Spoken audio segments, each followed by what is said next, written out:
Welcome to A Slice with Dice, where education meets inspiration and leadership meets real life. I'm Corey Alderdice, Executive Director of the Arkansas School for Mathematics, Sciences, and the Arts. With 2 decades in school leadership, I'll share what I've learned from walking the tightrope between policy and practice, especially when it comes to doing right by gifted students and their futures. Ready to dive in? Here's this week's Slice. Every fall, when selective public high schools open their admission cycles, the same set of questions rise to the surface. Who gets in? Who doesn't? And what does the process say about how we value talent, opportunity, and fairness in public education? For schools like ASMSA and for our peers across the country, these questions carry particular weight. We want to be schools of excellence, but also schools of opportunity. And balancing these two ideals has never been more complicated. To understand the challenge, let's start with 2 schools that have become symbols of this debate: Stuyvesant High School in New York City and Thomas Jefferson High School for Science and Technology in Northern Virginia.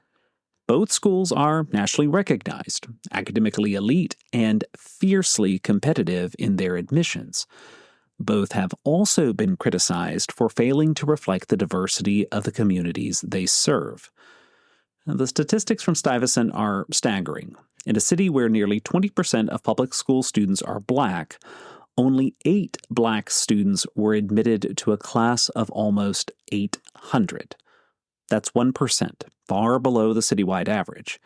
And this isn't a one-year anomaly. It's a pattern that has persisted for decades despite widespread awareness and ongoing debate about the fairness of a single admissions test, the SHSAT, as the sole gatekeeper for entry. Stuyvesant has become a powerful example of how a seemingly neutral policy, everyone takes the same test, can still yield outcomes that are anything but equitable. Now, contrast that with Thomas Jefferson, or TJ, outside of Washington, D.C. In 2020, the school found itself under similar scrutiny. The student body didn't come close to reflecting the racial or socioeconomic diversity of its community, and national conversations about equity in education only sharpened that criticism. In response, TJ's leaders took bold action. They eliminated their standardized test and adopted a holistic admissions system. And this new approach considered a student's socioeconomic background, whether they attended underrepresented middle schools or other opportunity-based factors. Importantly, it did not consider race directly, but it did broaden the pool of who could realistically be admitted. And the impact was immediate. The number of Black and Hispanic students admitted to TJ rose significantly, and the school's demographics began to shift toward something closer to the diversity of its region. On paper, it seemed like a success story. But as with most big changes, the reaction wasn't universally positive. Lawsuits quickly followed, claiming that the new process, while not explicitly race-based, was designed to engineer racial outcomes. The plaintiffs argue that by focusing on certain zip codes and socioeconomic indicators, TJ's plan unfairly reduced the number of Asian American students admitted despite their strong academic performance. This legal battle wound through the courts and eventually reached the steps of the U.S. Supreme Court, and although the court chose not to overturn TJ's new policy, its decision came on the heels of another landmark ruling, Students for Fair Admissions v. Harvard in 2023. In that case, the court struck down affirmative action in college admissions and made it clear that even race-neutral policies could be unconstitutional if they were intended to produce specific racial outcomes. And that's the tension schools like TJ, and by extension, every selective public high school in America, must now navigate.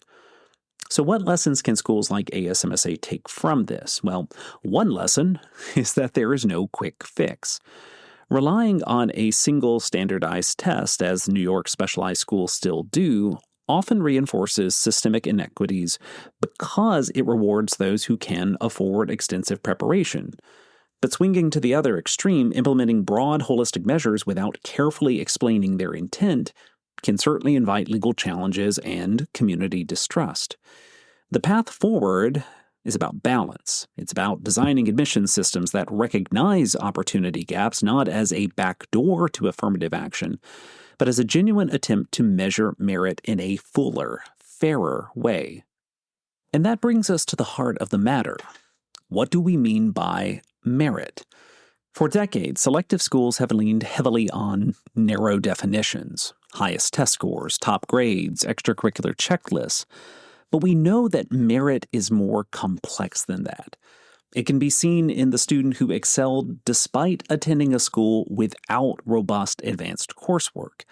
It can be measured in resilience, adaptability, and creativity, qualities that aren't always captured by a multiple-choice exam.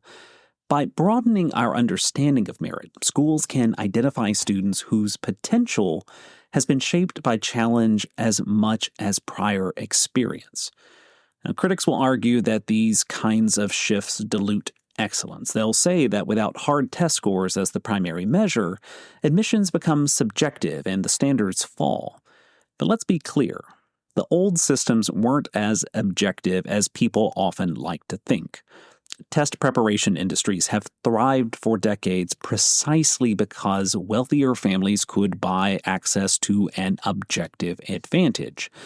What TJ demonstrated is that you can maintain rigor and still create space for a wider range of students to demonstrate their worth.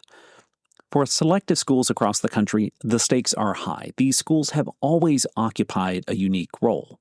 They are both symbols of academic excellence and gateways to opportunity. Their graduates go on to elite universities, to groundbreaking careers in science and technology, to leadership roles in business, government, and the arts. But if the door to those opportunities is consistently shut to large portions of the population, then the public mission of these schools is undermined. A public school that only serves the already advantaged isn't truly public at all. So where do we go from here? One step is reframing the conversation away from race alone and toward opportunity as a broader construct. Opportunity is about access to strong teachers, to advanced coursework, to supportive learning environments.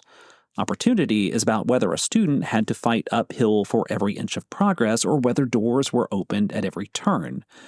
And when we look through that lens, we begin to see that fairness isn't about treating every applicant the same. It's about recognizing that not all applicants had the same starting line. Another step is transparency. Schools must be crystal clear about why their admission systems look the way they do, what values guide their decisions, and how fairness is defined. Communities need to see that these challenges aren't about lowering the bar, but about redefining what excellence looks like when measured more holistically. Without that trust, even well-intentioned reforms can become lightning rods for controversy. And finally, we need to recognize that this debate isn't going away. Each admission season brings renewed scrutiny. Each lawsuit adds another layer of complexity, but in the long run, this ongoing conversation is actually healthy. It forces us to confront uncomfortable questions. What do we value in education? Who deserves access to the most rigorous opportunities our public schools can provide? And how do we reconcile the ideals of equity and merit when they seem so often in conflict?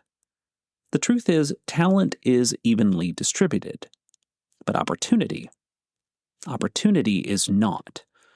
The job of selective public schools is not just to find talent where it already shines, but to uncover it where it's been overlooked. The students we admit today will become tomorrow's scientists, innovators, and leaders, and we want that future to reflect the full potential of our society. And if so, we need to make sure the doors of opportunity are wide open enough to let them in. As we begin another admissions season at ASMSA and at selective schools across the country, that's the challenge before us: to uphold excellence, to ensure fairness, and to never forget that public schools, no matter how selective, are meant to serve the public. A Slice with Dice is a production of Aldercube.